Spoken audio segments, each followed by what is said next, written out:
Back on the Revolution Radio Network, it is the Jeff Santos Show, 877-711-5611. You know, a lot of people get excited and very engaged in the Occupy Wall Street movement, which, of course, became Occupy Seattle and Boston and New York and Chicago and every other major city in this country. One of our good friends, Mark Taylor-Canfield, who's a blogger for the Huffington Post and the Daily Coast, is find out where they are today, kind of where are they now kind of segment here. And he's also a reporter for Free Speech Radio News, heard on Pacifica Radio Network, and Mark joins us on the line. Mark, how are you? Hi, Jeff. It's good to talk with you again. It's been a while. It has been a while. Well, you know, for a lot of people who were following in 2010 the Occupy movement since you know, those beginnings, where are we now with these folks? What are they doing now? You know, I made a joke earlier that they didn't go over to work in Wall Street, you know, in those high towers and make $1 million a year. I know that. But so where are they? What are they doing? Well, as I've said many times before, Jeff, the rumors of the death of the Occupy movement have been greatly exaggerated. And I've been reporting on the movement for the last few years for HuffPost, Truth Out, Free Speech Radio News. And right now I'm shopping for a publisher for my book on the history of the movement. So I've been trying to keep my finger on the pulse. And I can tell you that it's certainly not going away, even though there's almost no corporate mainstream news reporting on any of the protests and conferences taking place this year. But besides this National Occupy Conference, which is planned for Kalamazoo, Michigan on August 21st to the 25th, it's also become an international movement. And 2 days ago, 20 Occupy Toronto activists were arrested while occupying an oil terminal construction site by Enbridge up there around Toronto. So there have also been protests in Germany and Spain. There are Occupy groups in Europe and South America.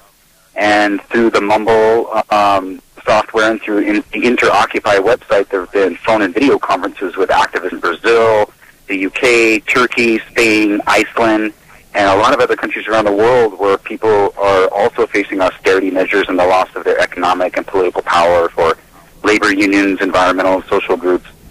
So the U.S. and Canadian occupiers have been talking with folks all over the world. And in this country, believe it or not, the Occupy Sandy storm relief volunteers are still raising money, and they're still helping folks recover and rebuild as a result of that storm. And there have been major demonstrations and marches protesting Monsanto's efforts to promote genetically modified food and seeds. And I'm proud to say, Jeff, that my state, Washington State, the folks who brought you same-sex marriage and legal marijuana, may now have a chance to vote to ban GMOs completely from our state. And we do have a situation here in San Juan County, where the beautiful San Juan Islands are. I don't know if folks have ever been there, but it's a beautiful, beautiful place up near the border in Canada. And that county in Washington State has already been the first in the nation to ban the growing of genetically modified food. And the Occupy movement has been behind a lot of this stuff. They're still marching against student debt.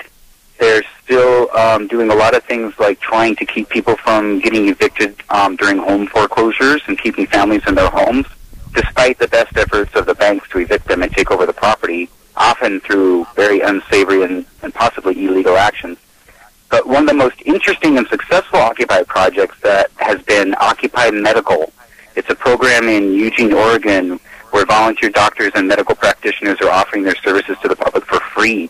And the group has a mobile van service, and the latest I heard from a participant is that the county and the Veterans Administration Hospital are actually referring people to the Occupy Medical program to receive health screenings and other important medical services.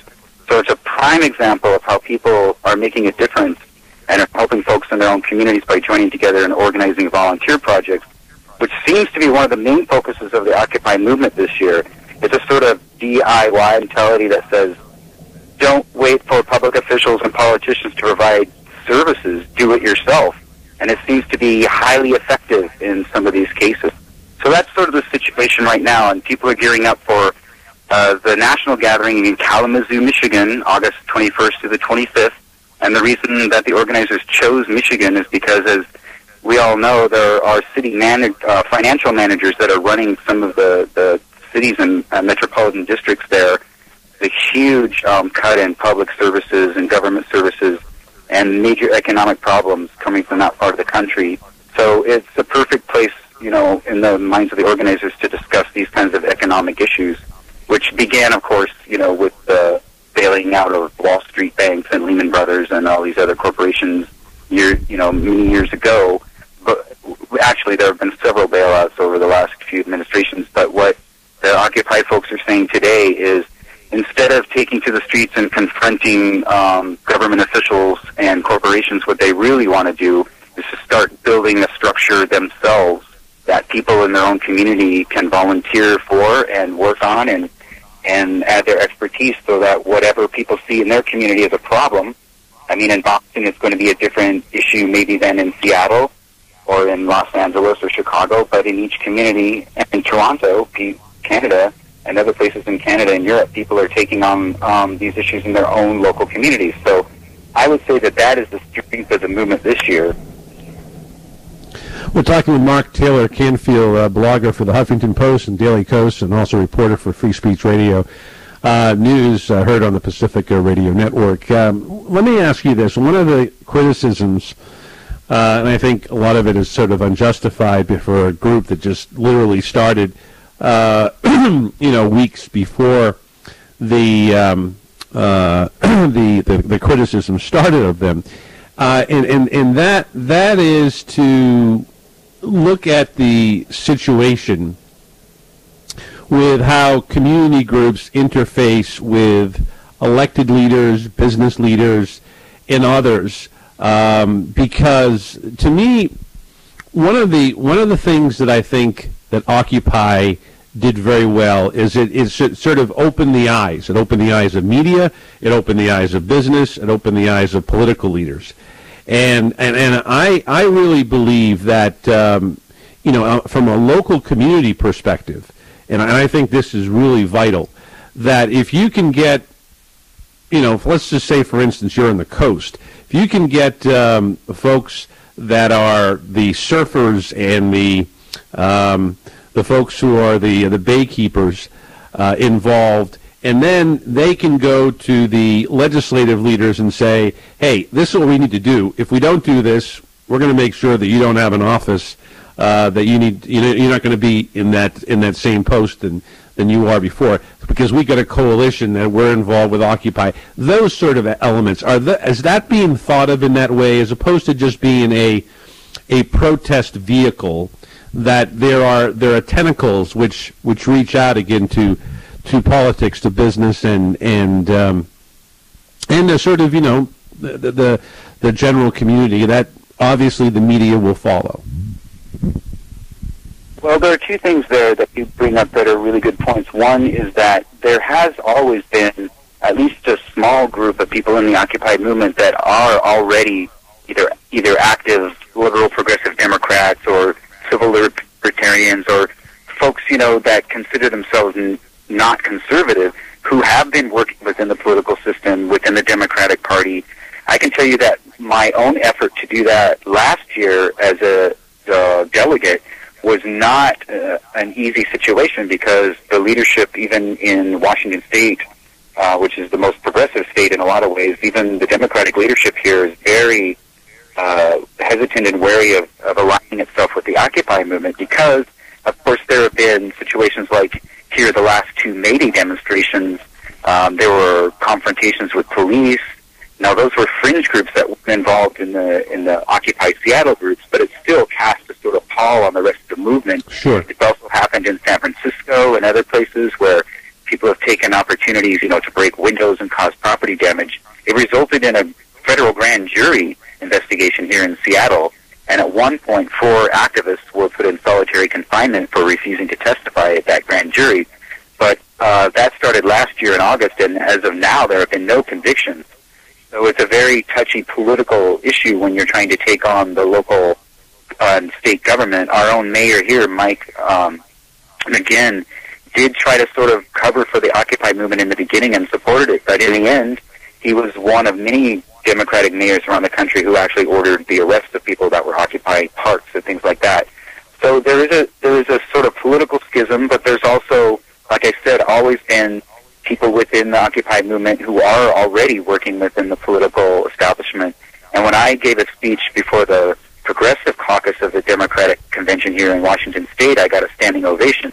So there are a lot of folks who are already involved in politics and have been most of their lives who support the Occupy movement, so they do have some inside leverage there. The problem is that in a lot of cases the leadership and the more established politicians are just wary, of aligning themselves. Maybe, perhaps, I hate to say this, but in the same way that some Republicans might be wary of aligning with the Tea Party, only because there are fringe elements that cause them, to wonder about, well, do I want to be supported by the Occupy movement if, a small group of them are going to go break windows at City Hall? So that is, sort of the leftover of last year when people were much more militant and out in the streets, at least small groups of people were.